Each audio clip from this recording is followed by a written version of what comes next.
Good evening, everyone. We're going to go ahead and get started. For those of you who haven't been here before, my name is Kevin Paul, and welcome to Brentsville Courthouse Historic Center for the last of our lecture series for this coming year. We'll be resuming them once again in January 2023, and we'll bring more lectures your way. They're usually held at Old Manassas Courthouse, but because of tonight's topic, we decided to hold it here at Brentsville Courthouse Historic Center, which has a direct relation to the story that you're going to hear about this evening. So hopefully you had a chance to see the restored jail and the restored courthouse on your way here. But if not, definitely come back and visit all of our sites. Our three main sites, Ripon Lodge Historic Site, Brentsville, and Ben Lomond Historic Site, are open Fridays through Mondays for tours all year round.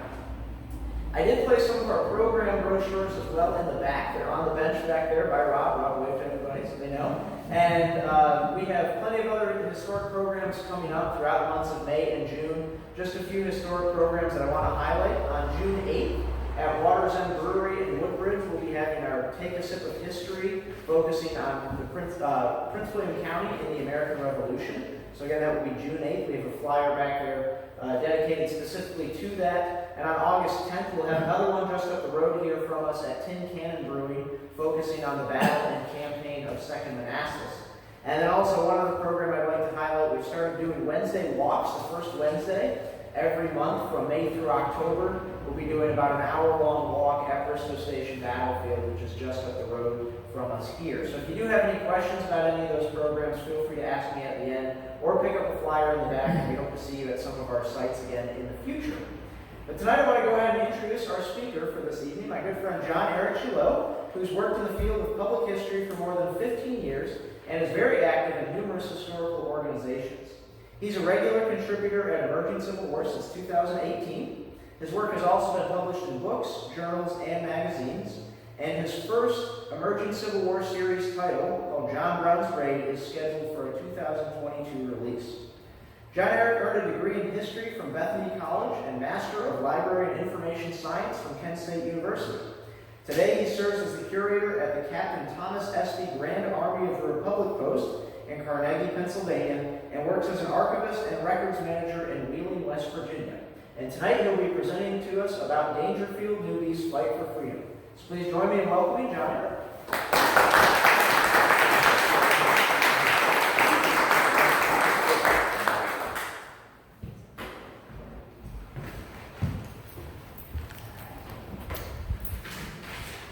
Thanks for coming out tonight, everyone.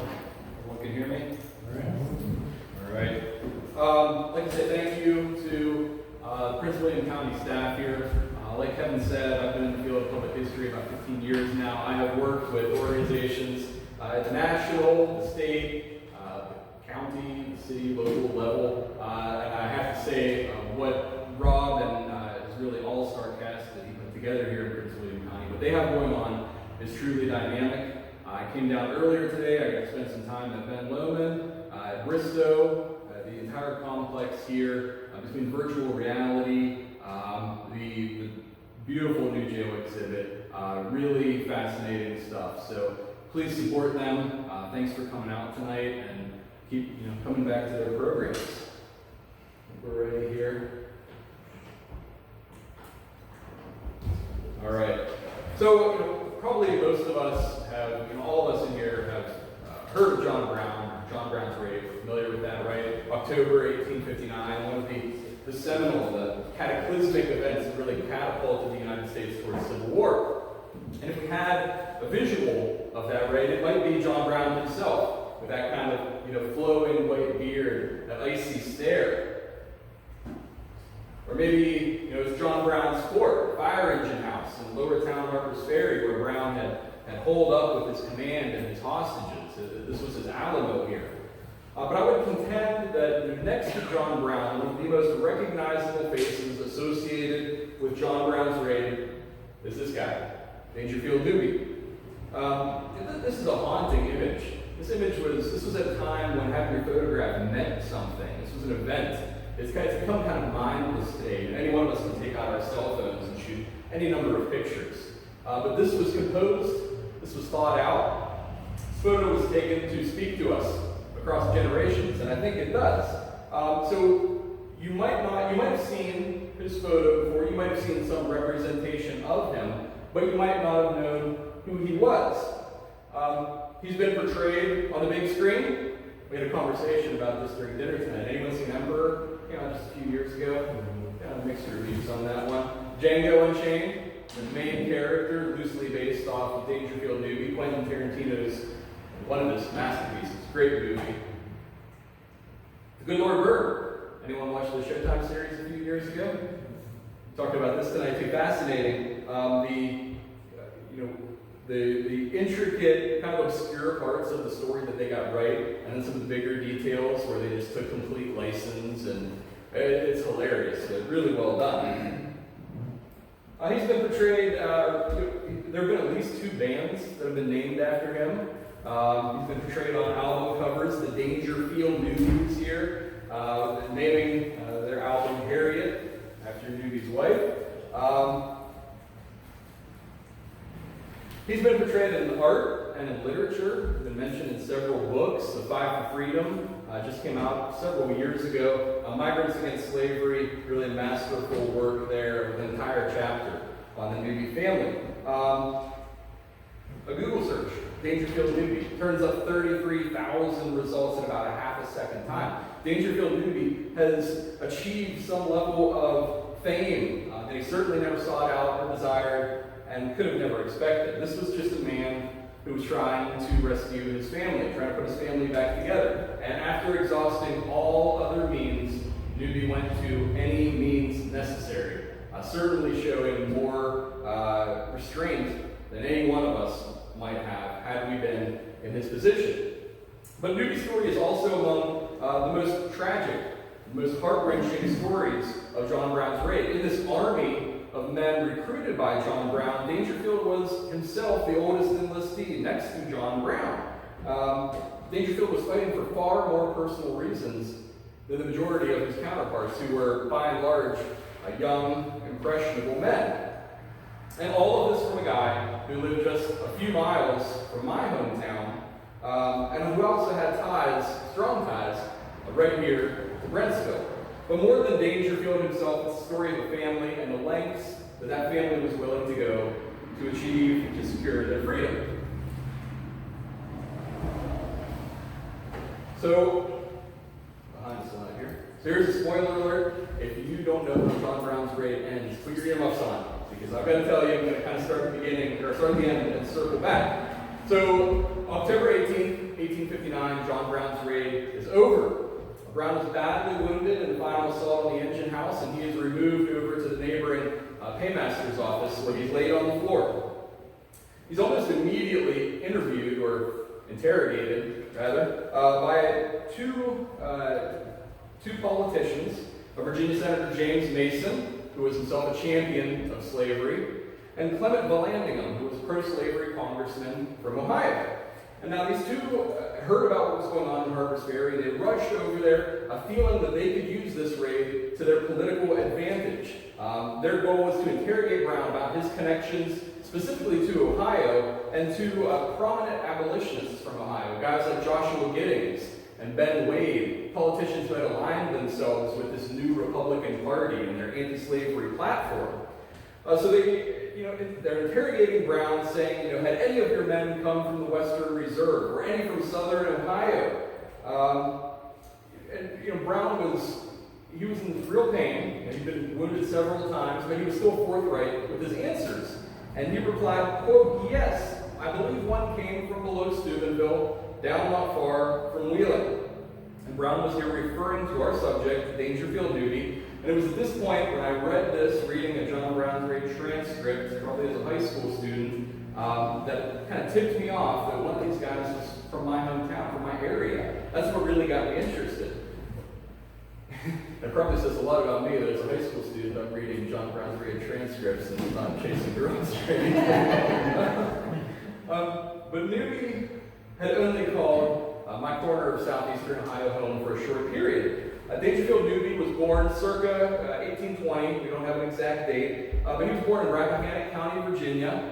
He was the son of Henry Newby, a white man, and Elsie Pollard, an enslaved woman from neighboring Fauquier County. And I got to tell you, it's really nice. It's the first time I've given this talk where I don't have to point out, well, here's Fauquier County, and here's Brentsville. You all know this area.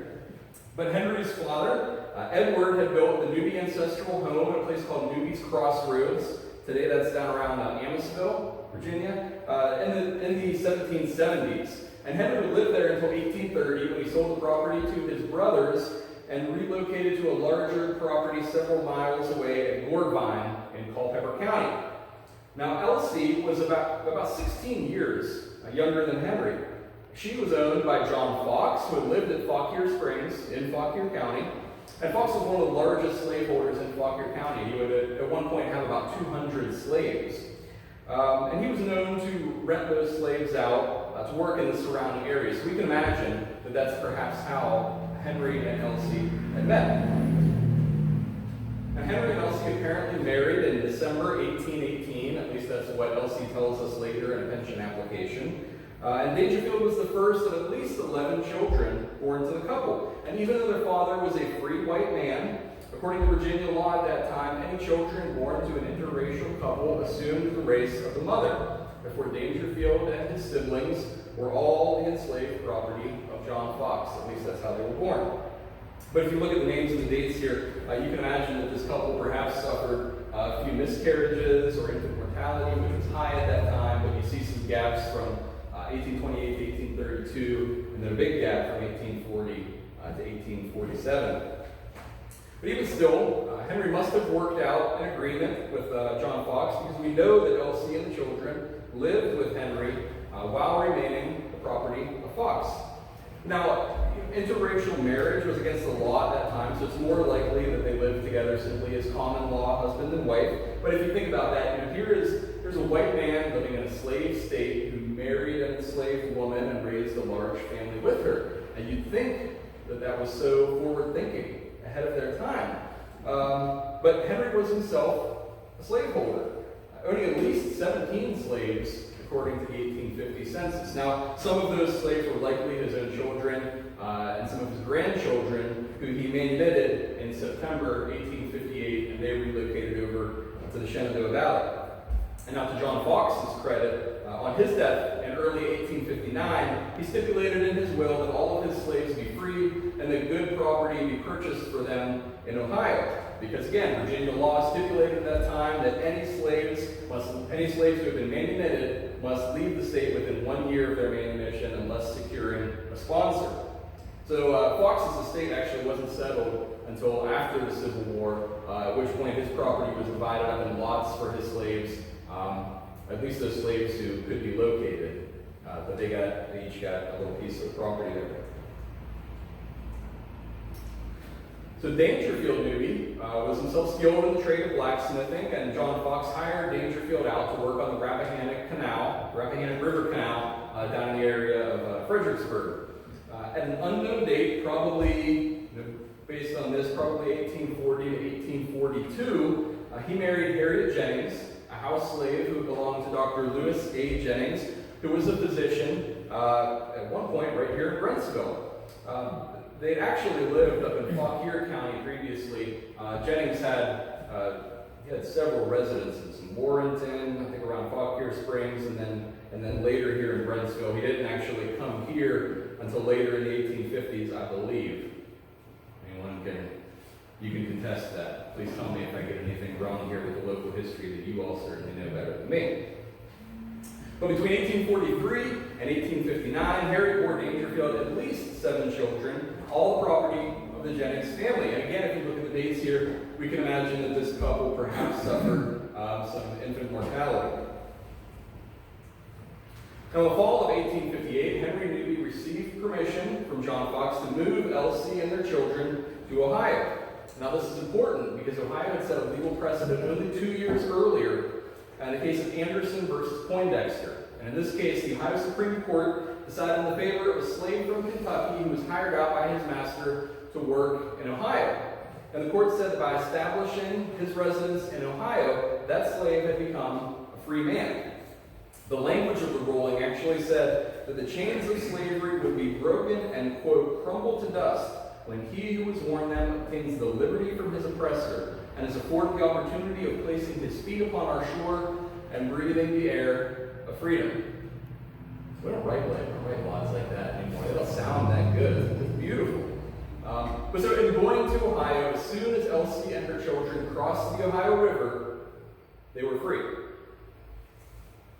So Henry sold his land in Culpeper County and took his family exactly the shortest distance they needed to go to ensure their freedom. And that was Bridgeport in Belmont County, Ohio. And I kind of drew a line. That's the area of Ohio we're talking about right there, right on the Ohio River, next to the northern panhandle of West Virginia today.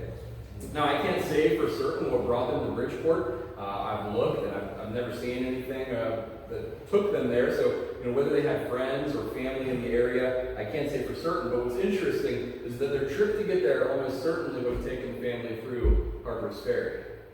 But there was some risk in going only as far as Bridgeport. There was a slave market, you see here, located just across the river from Bridgeport in Wheeling. As far as I can tell, this is the only slave market located north of the Mason-Dixon line.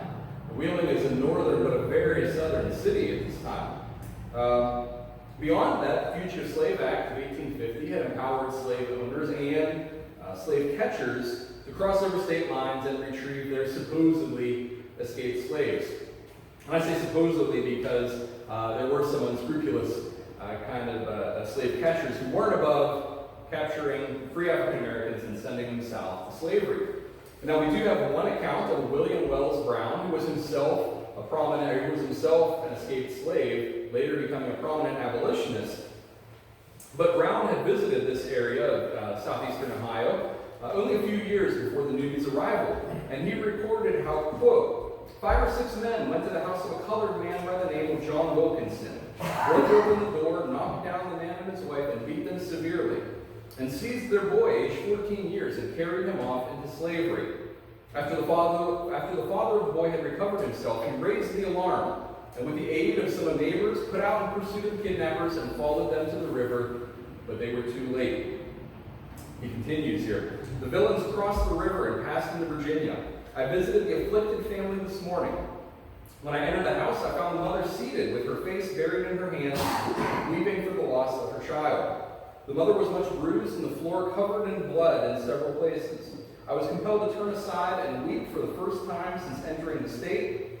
I would that every northern apologist for slavery could have been present to behold the scene. Fascinating account. Belmont County was primarily agrarian, and for generations, farmers in Belmont had put their goods to market on the Ohio River, even as far south as New Orleans. So this county in particular, and this corner of southeastern Ohio, is much more closely aligned with the south and the west than they were with the north and the east. What's this mean? It means Belmont County was a heavily Democratic county. County voted twice against Abraham Lincoln. There were so many counties that voted against Lincoln in 1860, Belmont among them. There were even fewer who voted against Lincoln in 64. Belmont was there too. The St. Clairsville Gazette, one of the most prominent, notorious Copperhead Democratic newspapers in the state of Ohio during the Civil War, was published in Belmont County. And being located on this kind of border between north and south, while there were communities in Belmont County who were very active on the Underground Railroad, it's much more likely that the majority of this county would not have been too welcoming to the formerly enslaved. And this is where the Newby family put themselves. Now, even though Dangerfield was an adult by this point, Henry brought his son to Ohio with him, thereby gaining Dangerfield's freedom. Obviously a good thing. But what Dangerfield lost in coming to Bridgeport was his wife, Harriet, and his children, who remained enslaved here in Virginia. And now even returning to Virginia to visit his family would have been dangerous for Dangerfield. But we do know that he negotiated a price with the Jennings family, or with Dr. Jennings, apparently $1,000, to purchase his wife's freedom. It's around $30,000 by today's standards. Well, I have no idea what it would be with the inflation we have going on right now, but around $30,000. So Dangerfield got to Ohio and he got to work. He worked as a blacksmith. He made the acquaintance of a local congressman, Thomas Thaker, and Thaker wrote Newby a letter of recommendation. And now, why would Newby need a letter of recommendation? We know that escaped slaves would present themselves to some of the sympathetic local congregations in this area of eastern Ohio, especially the Quakers. They would come and they would beg for money. Now, there were several significant Quaker settlements in eastern Ohio, including my hometown of Mount Pleasant, which was home to a free labor store where no goods produced by slave labor could be purchased. I don't have an account of Dangerfield Newby visiting Mount Pleasant. I've looked for years. I'm sure he did. I'm sure he would have received a hero's welcome. But finding an account of Newby coming to my hometown, that would be like a holy grail. Just haven't found it yet. But we do have one account of a former slave, a James Wilkerson, who in March 1858 visited a Hicksite. That's a branch or a sect of the Quakers. A Hicksite meeting house in Coleraine in Belmont County, Ohio, just a few miles from Mount Pleasant and just a few miles from Bridgeport, where the Newby family lived. And the account says that, quote, Mr. Wilkerson lectured at the meeting house last night, and I think it was rather good. He gave us a description of his life. He was 21 years a slave. He said he ran away one day and showed us how he looked. He said that he ran till night and found a hog trough where he slept. So we know Dangerfield likely did the same as James Wilkerson, lecturing, begging for funds to purchase his wife. And we know that what money he raised, he deposited in a savings bank or savings account at a Belmont County bank. But we know of 3 letters written by Harriet to Dangerfield in Bridgeport in 1859. Why would this be significant? It would tell us that both husband and wife were literate at a time the vast majority of the enslaved were not. And I've included a few examples here. The spelling, I tried to maintain it. The spelling is rough. She spells phonetically at some points. But make no mistake, Harriet is an illustrative writer. I wish I could write as well as she writes here. So the first letter we know of was written from Brentsville on April 11th, 1859. And Harriet writes here that her master's wife had been ill, and that Harriet was serving as a wet nurse. She told her husband that she and the children were well, and that she wanted to see him very much, and that she looked forward to the promised time of his coming. She closed the letter saying, quote, "Oh, dear Dangerfield, come this fall without fail, money or no money. I want to see you so much, that is the one bright hope I have before me." Harriet wrote again less than 2 weeks later, after receiving a letter from Dangerfield, imploring that, quote, "Dear Dangerfield, you cannot imagine how much I want to see you.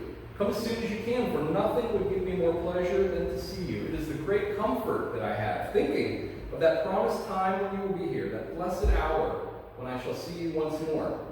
She told him how their youngest daughter, Lucy, who had been conceived before Dangerfield left for Ohio, had just started to crawl. So you can imagine how this was just pulling at Newby's heartstrings. But Newby wasn't in Bridgeport to receive these letters. He had been working up in northeastern Ohio in Ashtabula County, closer to Cleveland, still trying to raise money to purchase Harriet. His brother, Gabriel, would receive these letters in Bridgeport and forward them on up to Ashtabula. And by August 1859, Dangerfield Newby could wait no longer. He received a final letter from Harriet, dated August 16th, and this one had a sense of urgency to it. Harriet wrote that, quote, "I want you to buy me as soon as possible, for if you do not get me, somebody else will. The servants are very disagreeable. They do all they can to set my mistress against me." She continues, "Dear husband, you know not the trouble I see. The last 2 years has been like a troubled dream to me. It is said, master is in want of money. If so, I know not what time he may sell me, and then all my bright hopes for the future are blasted. For there has been but one bright hope to cheer me in all my troubles, and that is to be with you. For if I thought I should never see you, this earth would hold no charms for me. Do all you can for me, which I have no doubt you will. Write soon, and say when you think you can come." Now, there is some disagreement as to whether Harriet actually wrote these letters. A later census, I think it's the 1880 census, enumerates Harriet as illiterate. And after the Civil War, she applies for a widow's pension for her son, who we'll talk about later. And on that pension application, she just marks an X for her name. So I think it's more likely that Harriet probably dictated these letters to someone else. We don't know who. But these letters were found in a carpet bag after the raid at Kennedy Farmhouse. They were quickly published by the state of Virginia with other documents that were relative to the raid. One account suggests that the original letters were lost in April 1865 as federal troops entered Richmond. So all that we actually have are the transcripts themselves as published by the state. But regardless of the author, Dangerfield had raised about $742 of the $1,000 that he needed, and now time was not on his side. You can see the estate, or the inventory rather, of Dangerfield's estate shows that between December 1858 and March 1859, he had deposited three different CDs in Belmont Savings Bank. He'd really been working hard to raise this money. That's no small amount to raise in just several months at that time. And now sources disagree with exactly what happened. Perhaps Jennings raised the price or broke off the deal, but regardless, it's believed that the negotiations between the two broke down. And so Dangerfield needed to act now in order to save his wife. But it was there in Ashtabula that Dangerfield made the acquaintance of John Brown Jr., who was then presently recruiting troops for his father's war against slavery. Now, we don't have time to go into a fuller background of John Brown here, but I'm sure most of you have at least heard from him. John Brown was a radical abolitionist who from a young age learned to despise slavery. Following the 1837 murder of abolitionist printer Elijah P. Lovejoy, Brown rose in church service and publicly declared that, quote, "Here before God, in the presence of these witnesses, from this time I consecrate my life to the destruction of slavery." And Brown truly made it his life's work. He relocated to Springfield, Massachusetts, where he founded the League of Gileadites, a militant organization that was aimed at protecting Springfield's local African-American community from slave catchers. He made the acquaintance of several abolitionist luminaries like Frederick Douglass and Sojourner Truth. He later moved to the Adirondack Mountains in New York, where he helped to launch an African-American colony there at North Elba that had been funded by Gerrit Smith, who would go on to become one of Brown's financiers. But Brown believed that slavery was an affront to God, and he was willing to wage a biblical war to, quote, "break the jaws of the wicked and pluck the spoils out of their teeth." So at the behest of his sons, Brown moved west to Kansas in 1855, where during a period known as Bleeding Kansas, he openly battled pro-slavery militants who were determined to see Kansas admitted to the Union as a slave state via popular sovereignty. On May 24th, 1856, Brown's most notorious act prior to Harpers Ferry, he directed the murder of 5 pro-slavery men at Pottawatomie Creek. The world knew about John Brown from Pottawatomie Creek and forever afterwards. Brown was determined to, as he said, quote, "carry the war into Africa," or the slave-holding states. And he identified Harpers Ferry as the target of his growing army. And honestly, Harpers Ferry was not a terrible choice. There were thousands of weapons stored in the federal armory and arsenal at Harpers Ferry. There were about 12,000 slaves in the county's, there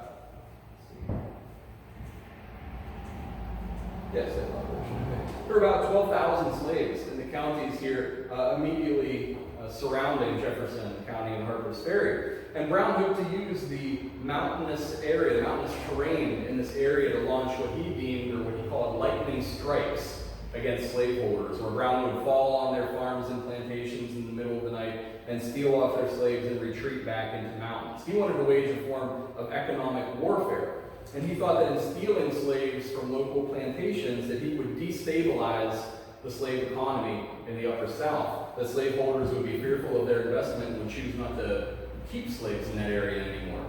And Brown thought that if he could drive slavery from one county in Virginia, he would weaken the system in the entire state. And if you weaken slavery in Virginia, you can thereby weaken it throughout the entire South. So Harpers Ferry would be Brown's first blow, his first strike, to end slavery in the United States. And if this insurrection, I don't like calling it that, if this insurrection were successful, Newby would reclaim his wife and children, who were just about 50 to 60 miles from Harpers Ferry here in Prince William County. So in early July 1859, Brown located himself in Washington County, Maryland, at a farmhouse known as the Kennedy Farmhouse, just a few miles from Harpers Ferry, and he began to consolidate his army of recruits there. His army would include only 21 men, an army, ranging age from 21 to 39. That would include 16 whites and 5 African Americans. And like we mentioned earlier, Newby was the oldest enlistee next to John Brown himself. And here you see the Kennedy Farmhouse today. Powerful, moving place. I would encourage all of you to visit if you make it up to Harpers Ferry. The building was restored, let's say in the 60s or the 70s. It was in bad shape, but a beautiful place today. So Newby was actually one of the last enlistees who arrived at the Kennedy Farmhouse, probably not getting there until early September 1859. But it was here during this time at the Kennedy Farmhouse that we get a glimpse into Dangerfield Newby, the man. His brother Gabriel recalled that Dangerfield was, quote, a quiet man, upright, quick-tempered, and devoted to his family. He never talked much about slavery and kept his intention of joining John Brown to himself. Another source describes Newby as light-skinned and tall for his day, standing about 6'2". That's almost as tall as Abraham Lincoln, if you think about it. I think Lincoln was 6'4", I believe. John Brown's daughter, Annie Brown, seen here on the left, and this is an earlier photo.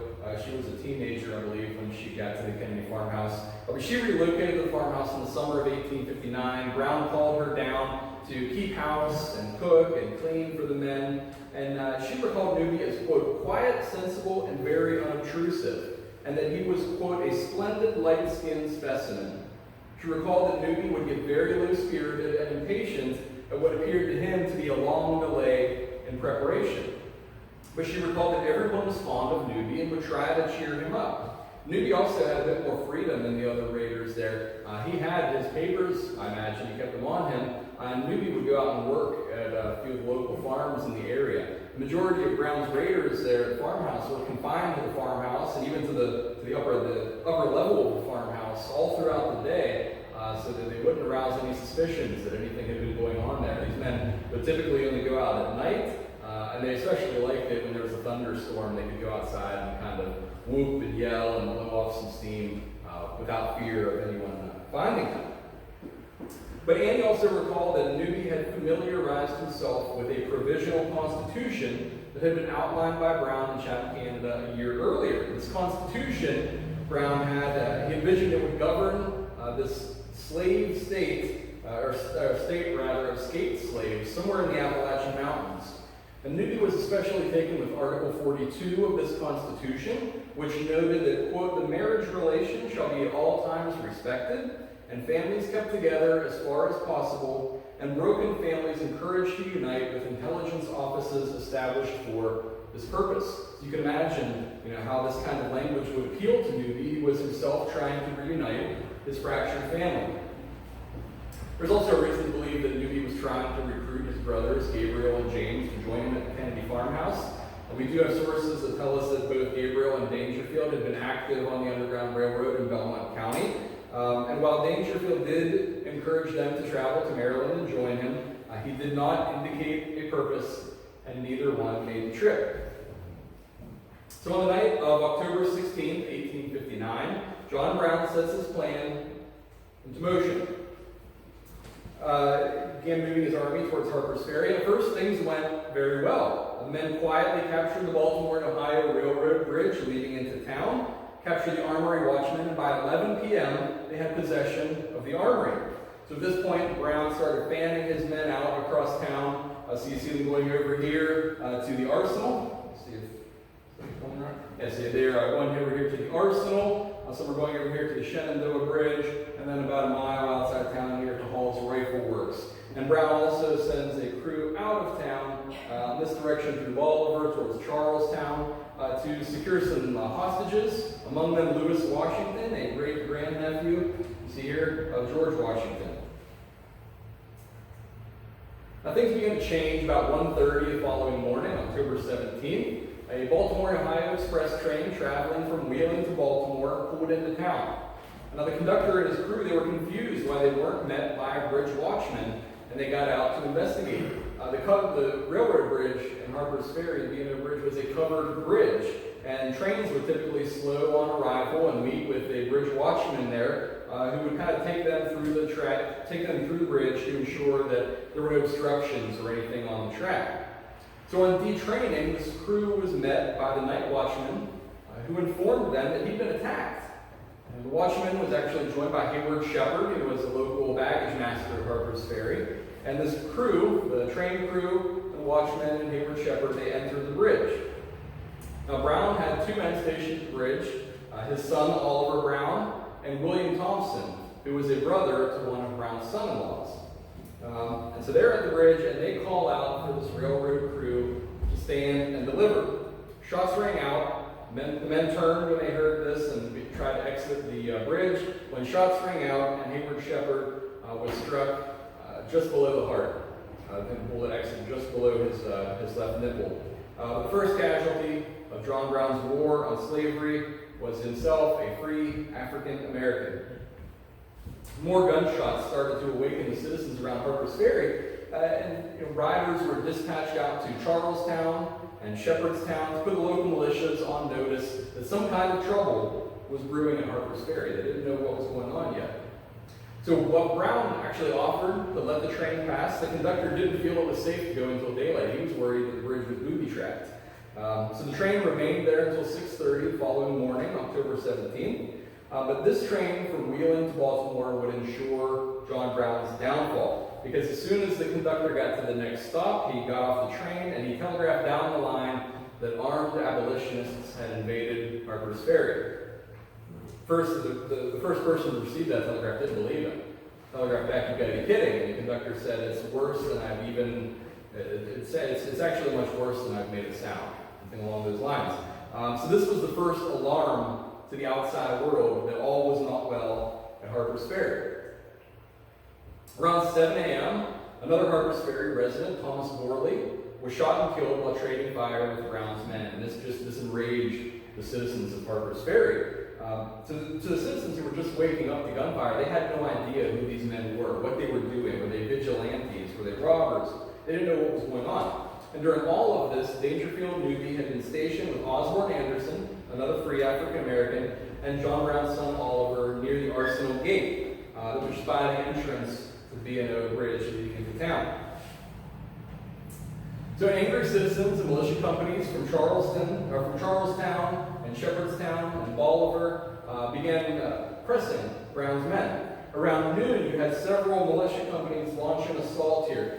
So you see the Jefferson Guards here from Charlestown. They actually crossed a few miles upstream here on Potomac, and they were coming down the C&O Canal Path to come across the B&O Bridge and attack the engine house right here. And then the engine house was dismantled and moved several times. It's been several places at Harpers Ferry. But the location of the engine house, for those of you who have visited Harpers Ferry today, is not in the original location. Right now, the engine house is located here. The original location was right here. So these men are coming across the bridge. You had a crew from Martinsburg who were going to come down here and attack the militia from the north. You had Shepherdstown coming in down High Street here from Bolivar. You had men from Bolivar who were going up to Halt's Rifle Works. And actually, some of the men from Harpers Ferry went up the Shenandoah, kind of like the crew from Charlestown there, and crossed over and were coming down from the opposite shore to drive Brown's men off the bridge. So Brown realized what was going on here, that these men were going to come down on the opposite shore, and he started to call in some of his outposts to rally at the armory where he had his hostages and drive back the assault. So you have Newby and Oliver Brown and Osborne Anderson. They run across the street back over to the armory, and they help repel the assault from the bridge. Now, from everything I understand, the Charlestown militia came across the bridge in column, like a parade ground column, very martial, but they weren't running across the bridge and firing, and the Brown's Raiders were able to drive back that assault, from what I gather, fairly easily. So while Newby and Anderson were running across the street, across Shenandoah Street back to their post at the Arsenal, Newby was shot and struck in the abdomen. He collapsed in the street and managed to return fire, but here, as he is collapsed in the street, a second shot. He was shot a second time from the upstairs window of the building right here. So here's the Arsenal. Newby's going to be somewhere right down here in the Arsenal Gate. And he's going to be struck from a shot from the upper floor of this building. The shot which was apparently a small iron spike, not even a mini ball, struck Newby in the neck and cut his throat, quote, from ear to ear.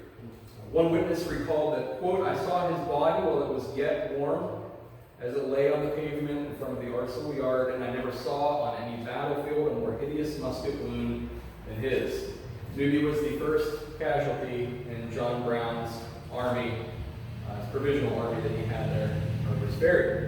So enraged, citizens dragged Newby's body into the gutter of a nearby alley and began mutilating and dismembering his corpse, cutting off his ears as souvenirs.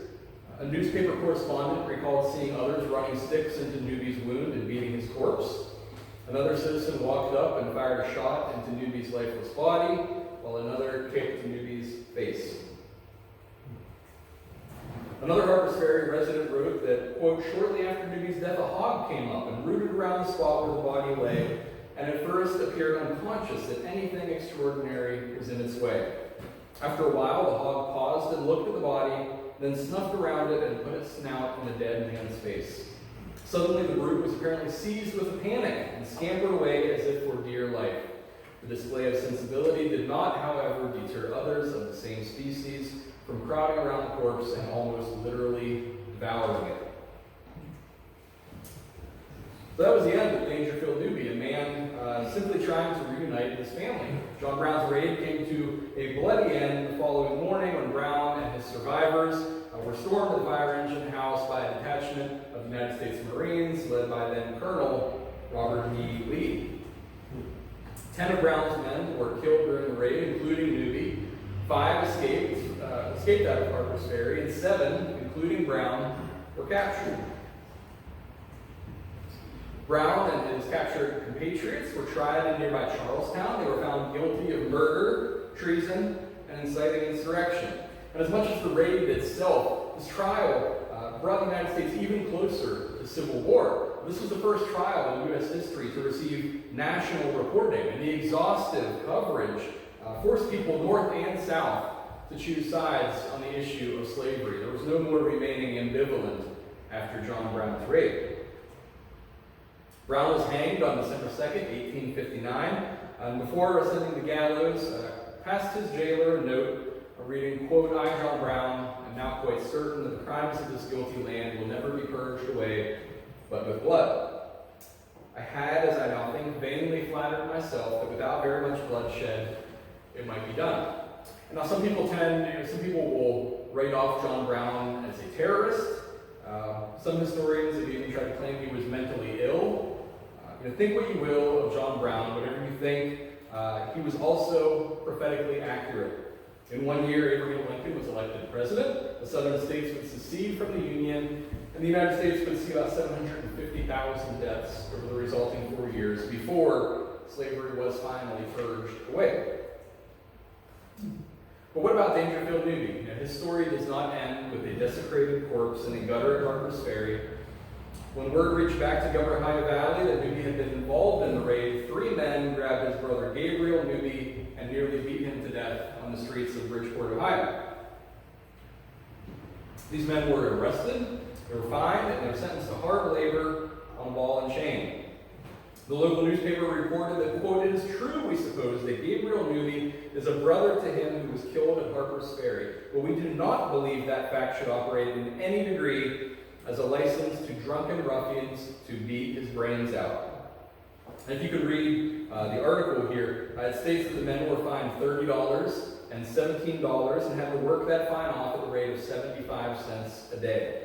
That's 40 days and 23 days hard labor on a ball and chain for an attack on an African-American man in an overwhelmingly white, democratic neighborhood. That gives you an idea of just how vicious this attack must have been. And it's also worth noting that 2 of these men later went on to enlist in the Union Army. We can imagine those men were not fighting the war for the abolition of slavery. So Newby's family would carry on Dangerfield's fight for freedom. They'd carry the mantle during the Civil War. Gabriel served as a camp servant for the colonel of the 98th Ohio Volunteer Infantry, and he remained something of a local celebrity until his death in 1900. He was a barber for the rest of his life. I can't prove it, but I have to wonder whether the beating he took was so vicious and his injuries so severe, be they mental or physical, that it kept him from enlisting as a regular soldier with the rest of his brothers. James Newby enlisted in Wheeling in the 45th United States Colored Infantry and served until November 1865. They would go all the way to Texas to end the war. The 45th is the only USCT regiment credited to West Virginia during the Civil War. About 300 men from the state of West Virginia would enlist in that regiment, many of them in Wheeling, like the Newbys. The remainder of the regiment came from Pennsylvania. They were formed at Camp William Penn near Philadelphia, but they are credited to West Virginia. Dangerfield's younger brothers, John and William, both served in the 5th USCT Infantry, a good, hard-fighting regiment. John survived the war, but William was wounded at Petersburg and died of those wounds at Governor's Island, New York, July 26, 1864. You can see that he's buried there. And he is the one I mentioned where his mother, Elsie, was able to claim a widow's pension for him following the war. So Dangerfield also had a nephew, Lafayette Bywater, who also served in the 45th USCT. And the Newbys, and especially the Bywaters, they still have descendants living in my corner of Ohio. You can still find them here. A friend of mine is a descendant of the Bywaters. Several of the Newbys, including Dangerfield's parents, his mother died in 1861, and his father died in 1861, and his mother in 1884. Several of the Newby family are buried in Bridgeport, Ohio, just a few miles from my house. I've spent years walking around that cemetery looking for their graves. So I have to imagine they were buried in unmarked graves, which is a real shame for their incredible story to end that way.